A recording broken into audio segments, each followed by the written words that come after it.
mahihina at walang kakayahang ipagtanggol ng kanilang sarili? Simple lang naman yan eh. Kumbaga parang bigyan na natin ng respeto yung bawat isa.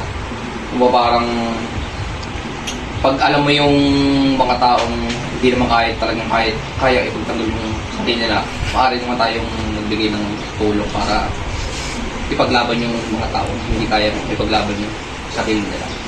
Yan lang. Dadaka po tayo sa pangalawang tanong. Ano ang masasabi niyo tungkol sa tamang pagpapahalaga sa sexualidad, lalo na sa panahon ngayon na maraming impluwensya mula sa media at social media? Isang madali lang na paraan, no? Yung sinabi ko kanina, yun nga, respeto sa isa't isa. Buka sa panahon ngayon, hindi natin masasabi yung nararamdaman ng bawat tao kasi tanggap na ng ating yung community, yung bawat sexualidad na isang tao. Kung kabilang ka sa isang LGBTQA, ayun nga, kumbaga parang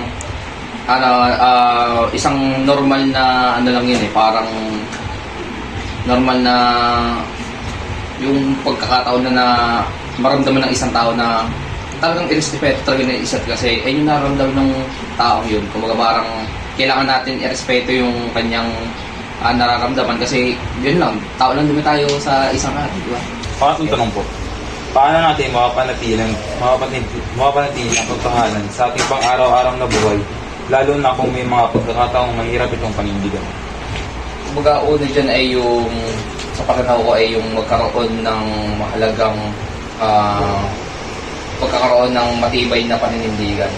Kasi kapag may matibay na paninindigan, hindi ka matatakot na ipaglaban yung dapat mong ipaglaban. Kumbaga hindi ka natatakot doon sa yung maaaring mangyari sa'yo kasi totoo naman talaga yung pinaglalaban.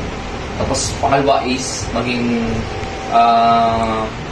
ano na tayo, yung alamin natin yung maaari natin pagsubok kasi kapag matatag tayo sa isang pagsubok, kapag dadaanan natin yung mga bagay na dapat nating haharapin. Yun lang. Pangapat po na tanong, ano ang maaaring maging epekto ng maling impormasyon o fake news sa lipunan at paano natin ito may iwasan? Unang-una, napakahalaga nung pagkakameron ng yung alam mo na fake news yung balita. Kumbaga, katulad natin sa panahon natin, malawak yung social media. May nakikita tayo sa Facebook na laging naniniwala yung iba na ay nga, may ayuda, ay pala wala.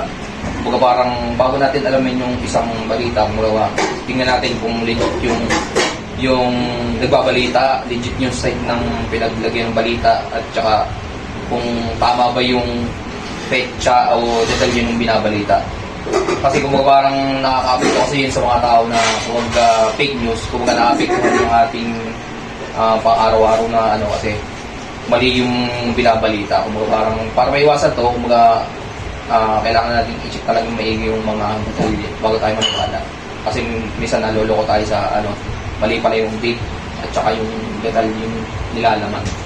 Yun lang. Panlimang tanong, bilang isang production operator, ano ang pinakamalagang aral na nais niyong ituro sa mga kabataan tungkol sa paggalang sa buhay, sexualidad at katotohanan? Una-una lang yung napakahalaga nun eh. Kumbaga parang sa kumpanya kasi namin, may mga iba kaming kasarianda na lahat ay open eh. Kumbaga parang kahit kasali ka sa LGBTQA, kumbaga nirespeto namin yung isa't isa. Kasi sa huli din naman, tao lang din na tayo lahat eh.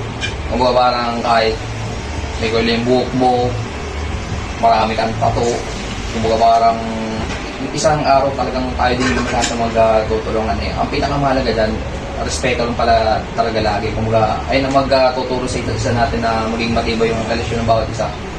Tsaka yung doon tayo makakuha ng mga iba't ibang kaibigan at may iwasan natin yung magkaroon ng maraming kaaway at maparaan pa natin yung ating kaibigan at kumbaga mas maraming kaibigan, masaya yung mood mo. Kumbaga parang walang mangyayaring masama. Kumbaga parang good vibes lang palagi.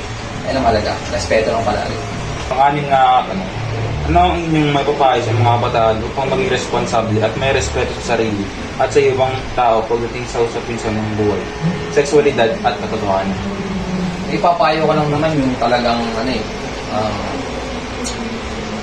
minsan kasi sabihin lang natin yung katotohanan kasi minsan dadami yung ibang tao sa hindi ko sasabi ng katotohanan. O parang may mga tao na nadawit lang kasi hindi naman niya ginawa yung dapat na gawin. Kumbaga parang nadamay siya. Kumbaga parang sa panahon ngayon, magsabi na tayo ng katotohanan, panindigan lang natin yung ating dapat panindigan. Tapos, ayun nga, respeto sa bawat isa, paggalang sa bawat isa. Ipakalat natin yung magandang pakikipagsalamuhan sa bawat isa kasi yun talaga yung magiging pundasyon natin para magkaroon ng magandang kinabukasan natin sa ating parang tulungan lang tayo, magpasahan lang tayo ng mga informasyon para mayunlad ng ating isa kasi sa panahon ngayon, lalo ngayon na mahalaga talaga yung bawat kalaman ng bawat isa kasi ay yung doon tayo mag-i-innovate kumbaga parang ay yung ating pundasyon para iangat natin yung ating mga sarili at pamayanan at lalo ang ating bansa kasi tayo magiging sunod na tayo parang inaasahan ng next generation na parang magtuloy ng mga dapat ituloy ng ating yun lang. Maraming salamat po sa pagsagot po ng sa aming interview. Sige.